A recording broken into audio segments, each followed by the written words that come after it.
Saudara-saudara, dalam 1-2 hari ini, penyerangan dan pengeroyokan serta kekerasan terhadap Ade Armando menjadi satu isu yang viral. Dan dalam kesempatan ini, sebagai pendeta Kristen, izinkan saya menyampaikan sesuatu hal dari perspektif iman Kristen, bahwa kekerasan itu dalam bentuk apapun, itu pasti berasal dari si jahat, pasti berasal dari setan. Di dalam Injil Yohanes, Tuhan Yesus begitu clear menyatakan bahwa setan itu adalah pembunuh manusia sejak semula. Mari saya akan membacakan bagian Alkitab itu, saudara.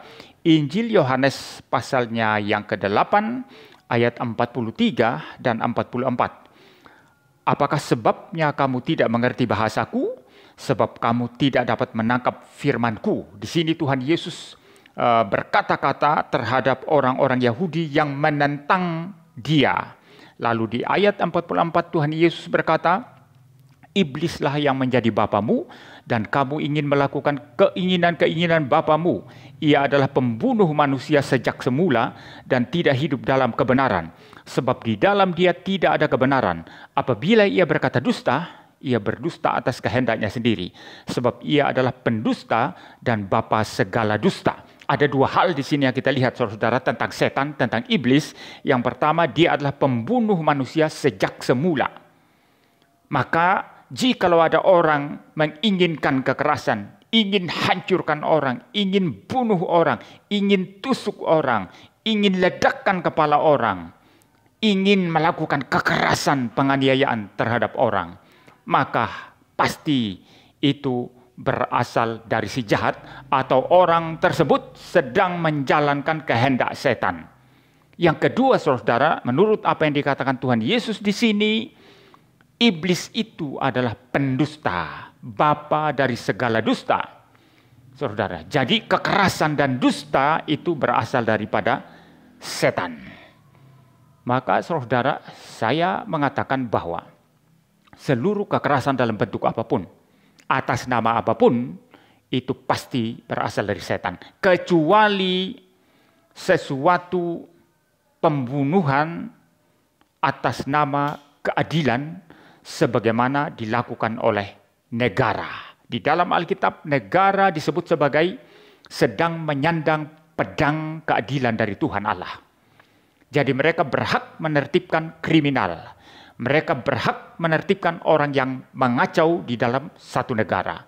Misalnya bandar narkoba yang besar sekali, yang merusak hidup begitu banyak orang, begitu banyak anak muda, begitu banyak keluarga, bahkan anak-anak.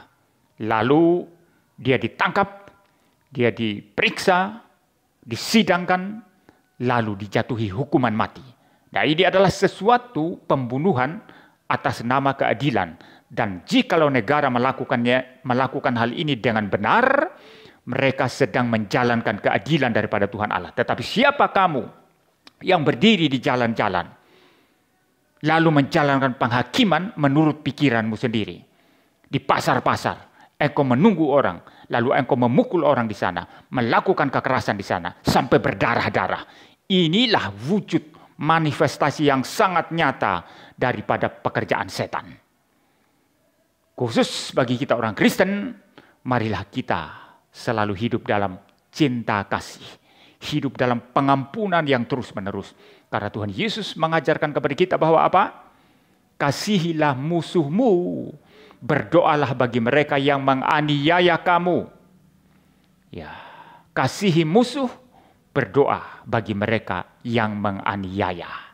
Ini adalah satu ajaran yang sangat indah, sangat mulia, sangat agung. Jikalau seluruh dunia menerima ajaran seperti ini, maka dunia akan menjadi damai. Dunia akan menjadi sejahtera tanpa kekerasan atas nama apapun. Demikian video singkat saya. Tuhan memberkati kita sekalian.